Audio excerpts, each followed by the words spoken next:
You know, the fucked up thing is when I was like at the worst of my shit, that the bottom or whatever they call it, that's not even when I cared to get clean. When I was living homeless out in Vegas with my little brother, I was having the time of my life because I had already given up on myself. It was watching my little brother get to the point where he was almost dying and falling apart and shit, and he was like 19.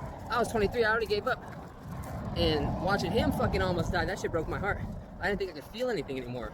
That shit was breaking my heart. Props to my dad, he knew where we were staying homeless. He came out a couple times to fucking buy us sandwiches, and he's like, oh, you know, we got some money, we can send y'all to rehab. I tried to convince my brother to go, and he wouldn't go. So I'm like, all right, we'll both go. And he's like, oh, okay, only if we both go. And I figured I would just go for long enough for him to get clean, and I just fucking, you know, continue on getting high until I die.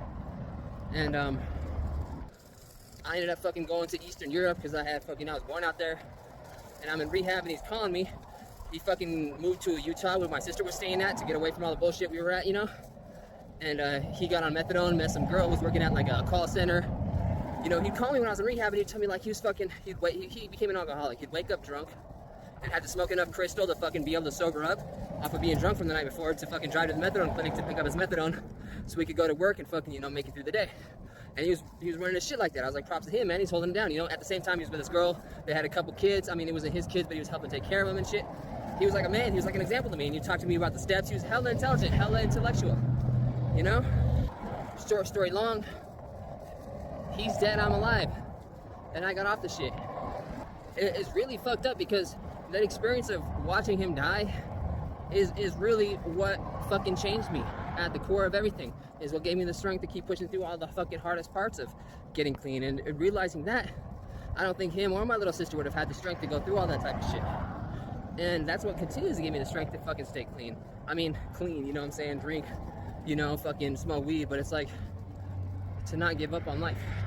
It's a fucked up story because when we were talking, when he'd call me and he's all fucked up and I was in rehab, he would give me a lot of the tips that I am using to this day to stay clean. It's not the knowledge that helps, it's fucking something else.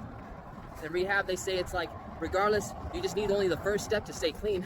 But before you can get to that first step of just refusing to use the substances that fuck you up, you have to have the motivation to do so. And that is a fucking enormous amount of emotional energy. Just an enormous amount of emotional energy. And most people don't have that. Most people don't got it in them.